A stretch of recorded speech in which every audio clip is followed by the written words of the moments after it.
Hello friends, welcome to way to commerce. आज हम पढ़ने वाले हैं business environment part 2, components of business environment. आज के इस वीडियो में हमारा टॉपिक होगा internal environment and external environment. So आइए वीडियो को स्टार्ट करते हैं।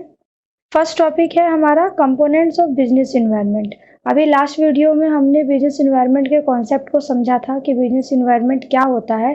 अब इसमें हम बिजनेस इन्वायरमेंट के कंपोनेंट को समझेंगे।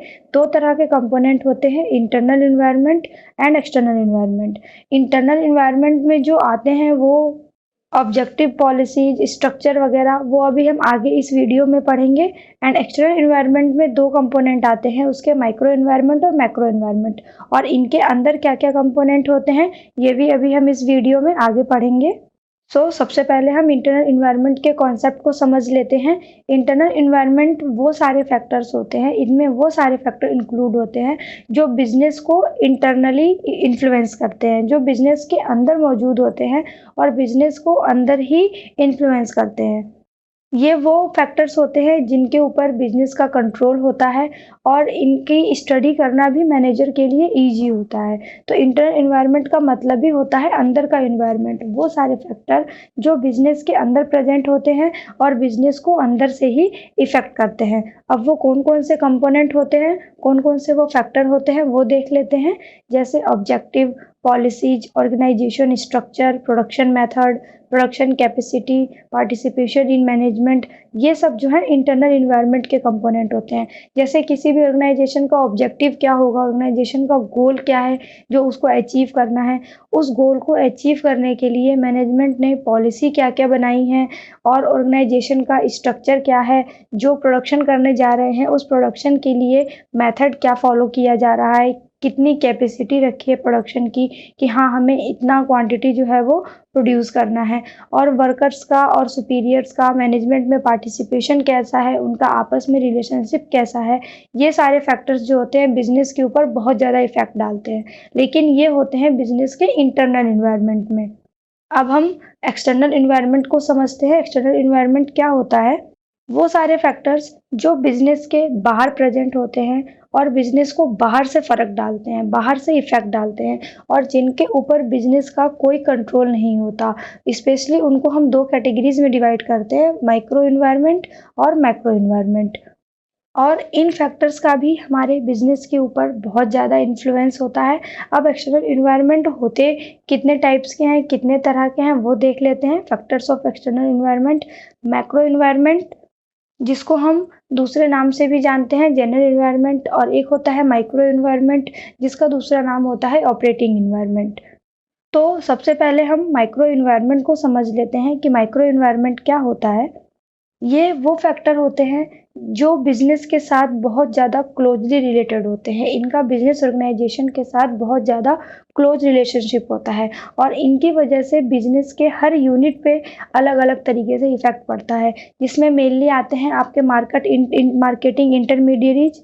ये बहुत ज़्यादा इम्पोर्टेंट रोल प्ले करते हैं। वो कैसे? क्योंकि जो प्रोड्यूसर्स होते हैं जो गुड्स को बनाते हैं और जो कंज्यूमर्स गुड्स को खरीदते हैं, इन दोनों के बीच के जो डिस्टेंस होता है उनको ये मार्केट इंटरमीडिएरीज कम करते हैं। प्रोड्यूसर से गुड लाके कस्टमर तक पहुंचाने का काम मार्केट इंटरमीडिएरीज का होता है। उसके बाद आते हैं कॉम्पिटिटर। तो कॉम्पिटिटर जो होते हैं वो भी बिजनेस फर्म को बहुत अलग अलग तरीके से इफेक्ट डालते हैं। ये बिजनेस ऑर्गेनाइजेशन के लिए क्या क्या कर सकते हैं? मार्केट में नया प्रोडक्ट लेके आना, सस्ते रेटों पर प्रोडक्ट लेके आना, कुछ प्रोडक्ट को इम्प्रूव करने के लिए कोई प्रमोशन स्कीम है वो लॉन्च करना, या फिर कुछ दूसरे इस तरह के मेथड अप्लाई करना। तो इस तरह से कॉम्पिटिटर जो होते हैं वो भी बिजनेस ऑर्गेनाइजेशन को इफेक्ट करते हैं। देन उसके बाद आते हैं कस्टमर, जो कि सबसे ज़्यादा ही एक इम्पॉर्टेंट जगह रखते हैं, क्योंकि कस्टमर तो बिजनेस के लिए गॉड होता है। कहा ही जाता है कि अगर कस्टमर खुश है तो बिजनेस जो है वो बहुत प्रॉफिट कमाएगा, बिजनेस जो है वो बहुत ग्रोथ करेगा। इसीलिए कस्टमर तो ऐसा फैक्टर है जो बिजनेस को सबसे ज़्यादा इफेक्ट डालने वाला है। उसके बाद आ जाते हैं सप्लायर्स। बिजनेस ऑर्गेनाइजेशन जो भी प्रोडक्शन का काम करता है, तो उसके लिए उसको जो रॉ मटेरियल मिलता है वो सप्लायर ही उसको प्रोवाइड करते हैं, या अगर किसी के पास एक ही सप्लायर है और किसी कारण से उसके रिलेशनशिप अगर उस सप्लायर के संग खराब हो जाते हैं, तो फिर जस्ट इमेजिन कि बिजनेस को फिर रॉ मटेरियल कौन सप्लाई करेगा। बिजनेस ऑर्गेनाइजेशन का प्रोडक्शन जो है वो कैसे इंप्रूव होगा, उसका तो प्रोडक्शन प्रोसेस ही रुक जाएगा। इसीलिए सप्लायर जो होते हैं वो बहुत ज़्यादा इंपॉर्टेंट एलिमेंट होते हैं जो बिजनेस के ऊपर इफेक्ट डालते हैं। उसके बाद आती है पब्लिक, जिसमें हमारी लोकल पब्लिक, प्रेस और मीडिया ये सब आ जाते हैं। इनका एटीट्यूड और बिहेवियर भी बहुत ज़्यादा बिजनेस के यूनिट को प्रभावित करता है, बहुत ज़्यादा इफेक्ट डालता है। फॉर एग्जाम्पल अगर हम समझें तो कोई बिजनेस ऑर्गेनाइजेशन है जो बहुत ज़्यादा शोर मचाती है, बहुत ज़्यादा नॉइज क्रिएट करती है, तो उस एरिया में जो वहाँ के रहने वाले लोकल पब्लिक है उस बिज़नेस को वो नहीं चलने देंगे, उस बिज़नेस को वो बंद करा देंगे। सेम इसी वे में जैसे मीडिया है, अगर वो किसी कंपनी को लेके कोई अच्छी फेवरेबल रिपोर्ट तैयार करती है, तो मार्केट में उसका जो शेयर है उसकी प्राइस इंक्रीज हो जाती है।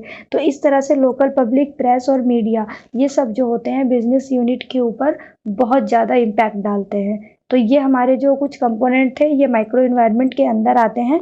अब हम मैक्रो इन्वायरमेंट के कंपोनेंट देखते हैं, जैसे economic, social, technological, political, legal. इनको हम आगे अच्छे से समझ लेते हैं। First is economic environment. Economic environment में जो चीज़ें आती हैं वो है आपका इकोनॉमिक सिस्टम, इकोनॉमिक पॉलिसीज और इकोनॉमिक कंडीशन किसी भी कंट्री के।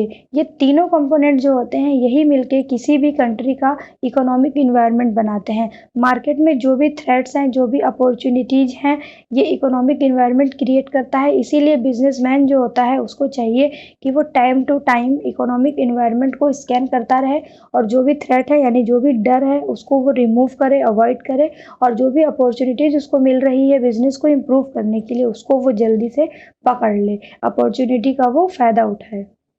तो इस तरह से जो इकोनॉमिक इन्वायरमेंट है वो भी हमारा बिजनेस के ऊपर बहुत ज़्यादा इम्पैक्ट डालता है। Next is social environment. Social environment में जो फैक्टर्स आते हैं वो होते हैं हमारे tradition, values, social trade, fashion, लोगों के एजुकेशन कितना है, उनका स्टैंडर्ड ऑफ लिविंग कैसा है।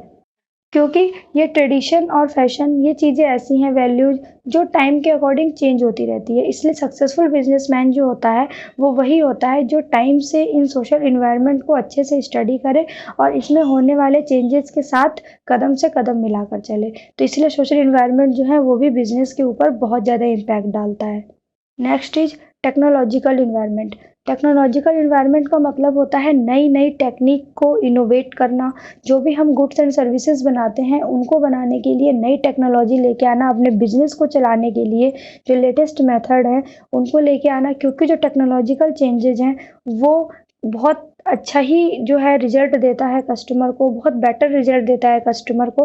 लेकिन कभी कभी क्या होता है, टेक्नोलॉजी की वजह से बिजनेस को कुछ थ्रेट भी पैदा हो जाते हैं, डर पैदा हो जाता है। अगर कोई कंपनी नई टेक्नोलॉजी को अडॉप्ट नहीं कर पाती है तो वो डरती है कि हम मार्केट में कैसे कॉम्पिटिट करेंगे। तो उस चीज़ को दूर करना चाहिए। अपॉर्चुनिटी अगर कोई मिलती है तो उसको पकड़ना चाहिए। तो इसके लिए लगातार बिजनेसमैन को जो भी इकोनॉमी में, जो भी फील्ड में टेक्नोलॉजिकल चेंजेज आ रहे हैं उस पर एक क्लोज आई बनाए रखना चाहिए।